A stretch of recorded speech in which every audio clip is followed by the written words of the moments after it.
मतलब का रिश्ता। एक बार की बात है, गांव में पैसे वाला था। आसपास के कई गांव में उसका बड़ा नाम था। वह गरीबों से नफरत करता था। इस साहूकार को अपने पैसों का बड़ा ही घमंड था। वह अपने नाम को बनाए रखने के लिए बहुत ज़्यादा सोचता था और बिना किसी के भावनाओं की कदर किए वो सब करता था। साहूकार को कोई संतान नहीं थी, इसीलिए वह बहुत दुखी रहता था। साहूकार को कई सालों बाद एक संतान प्राप्त हुई थी। साहूकार ने अपनी इस खुशी को मनाने के लिए अपने घर पर एक बहुत बड़ा कार्यक्रम रखा, जिसमें उसने आसपास के गांव के सभी लोग, बड़ लोगों को और सिर्फ ऐसे रिश्तेदारों को जो पैसे वाले थे बुलाया था। वह गरीबों को नहीं बुलाता था। पास के ही गांव में साहूकार की खुद की सगी बहन भी रहती थी। क्योंकि इन दिनों उसकी आर्थिक परिस्थिति कुछ अच्छी नहीं थी, इसलिए उसने अपनी बहन को तक इस कार्यक्रम के लिए नहीं बुलाया। साहूकार ने जिस कार्यक्रम का आयोजन किया था उसमें इतने प्रसिद्ध लोग आने वाले थे कि इस कार्यक्रम की चर्चाएं हर गांव में होने लगी। सभी लोग इसी कार्यक्रम की बात कर रहे थे। यह खबर उस साहूकार की बहन तक भी पहुंच गई। बहन को यह जानकर बहुत ज़्यादा खुशी हुई कि इतने सालों बाद उसके भाई को आखिरकार संतान सुख प्राप्त हो ही गया। वह खुशी से झूम उठी। बहन ने सोचा कि भाई गलती से उसे इस बारे में बताना भूल गया होगा और अपनों को भला कोई न्योता देता है। बोली बहन ने अपने भाई के यहाँ उस कार्यक्रम में जाने की तैयारियां शुरू कर दी। उसने सामान पैक कर लिया। जिस दिन वह कार्यक्रम था उस दिन बहन सुबह सुबह ही अपने भाई के घर जाने के लिए निकल पड़ी।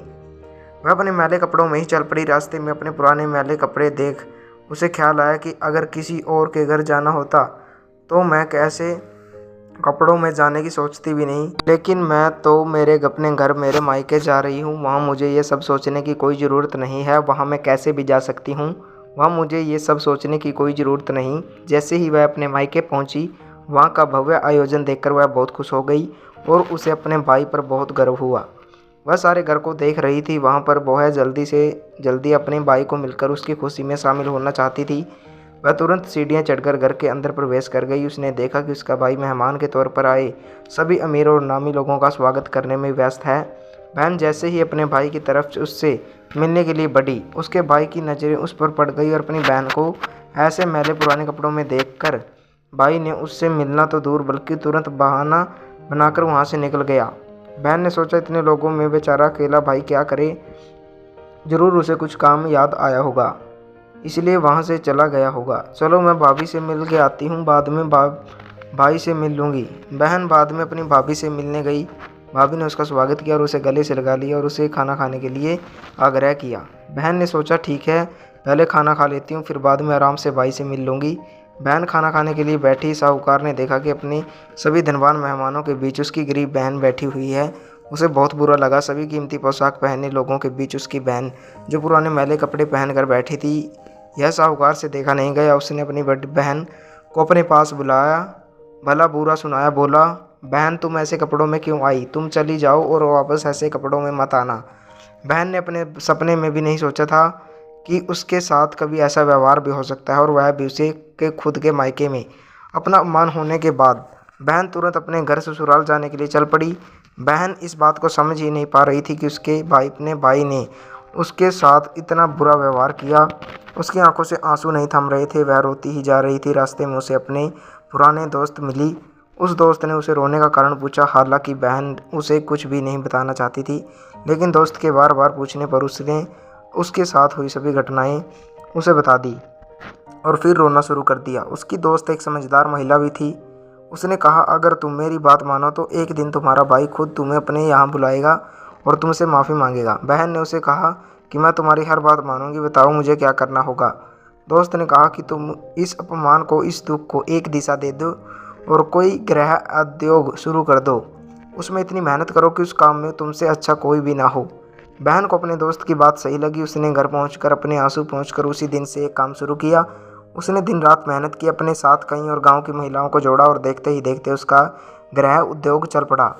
कुछ ही सालों में आसपास के 100 गाँव में उसका नाम और रुतबा काफ़ी बढ़ गया और अब वह पैसों के मामले में अपने भाई से भी ज़्यादा बड़ी बन गई। उसके पास अब पैसे की कोई कमी नहीं थी। भाई को भी जब यह पता चला कि उसकी बहन इतनी अमीर हो गई है तो उसने सोचा कि एक बार उससे मिलकर आया जाए। वह जब अपनी बहन को उसके घर मिलने पहुंचा तो बहन ने उसका किसी राजा महाराजा की तरह स्वागत किया, उसके पसंद का खाना खिलाया। बहन का ऐसा व्यवहार देखकर भाई को अपनी पिछली गलती का एहसास हुआ, इसलिए उसने अपनी बहन को अपने घर होने वाली पूजा के लिए आमंत्रित किया। कुछ ही दिनों बाद बहन अपने भाई के यहाँ पर उस पूजा के लिए पहुँच गई। जैसे ही बहन अपने भाई के घर पहुँची, उसका भाई उसके स्वागत के लिए दरवाजे में ही खड़ा रहा था। बहन अपने महंगी गाड़ी में आई थी। उसने बहुत कीमती साड़ी और उसमें उससे भी ज़्यादा कीमती गहने पहन रखे थे। बहन का ऐसा ठाट बाट देख कर सिर्फ भाई नहीं बल्कि उसका पूरा गाँव दंग रह गया। भाई दौड़कर गया और बहन की गाड़ी का दरवाज़ा खोलकर उसे बाहर लाने के लिए कहा, आओ मेरी प्यारी बहन, और बड़े प्यार से उसे पूजा का प्रसाद ग्रहण करने के लिए बुलाया। बहन को इस बार 21 पकवान परोसे गए थे। चांदी की थाली में उसे खाना दिया गया था। वह साथ में एक सोने की चम्मच भी रखी थी।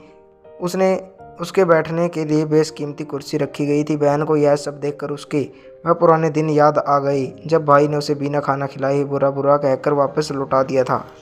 बहन खाना खाने के लिए तो नहीं बैठी, लेकिन उसने अपने सारे कीमती जेवर उतार कर उस थाली के सामने रख दिए और खाने में से कुछ निवाले उन जेवरों पर रख दिए। बहन का ऐसा व्यवहार देखकर सभी हैरान थे। किसी को नहीं समझ में आ रहा था कि बहन ऐसा क्यों कर रही है। आखिर वह क्यों उन जेवरों को खाना खिला रही है। जब सभी ने उससे पूछा कि वह क्यों ऐसा कर रही है, तब बहन ने सबके सामने बताया कि आज जो उसका इतना मान सम्मान हो रहा है वह दरअसल उसकी नहीं, उसके इन्हीं कीमती जेवरों और कपड़ों का हो रहा है। क्योंकि मैं तो अभी भी वह पुरानी साहूकार की बहन हूँ।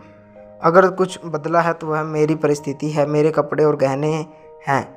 भाई ने अपनी गलती का एहसास होने पर इस बार अपनी बहन के पैर पकड़कर माफ़ी मांगी। तभी उसकी भाभी आई और बोली, अब अपने भतीजे को भी देख लो। बहन ने अपने भतीजे को भी खूब प्यार किया और उसे गले से लगा लिया। और बहन जो भी पहले भी अपने भाई से प्रेम करती थी, उसने अपने भाई को माफ़ कर दिया और उसे गले से लगा लिया। अब भाई भी सुधर गया और उसने 2 महीने बाद गांव में एक भंडारा आयोजित किया और सभी अमीर और गरीब लोगों को आमंत्रित किया। यह देखकर उसकी बहन को अपने भाई पर बहुत गर्व हुआ। तो दोस्तों, कैसी लगी आपको ये कहानी, कमेंट करके जरूर बताएं। अगर आप हमारे चैनल पर नए हो तो चैनल को सब्सक्राइब करें, वीडियो को लाइक करें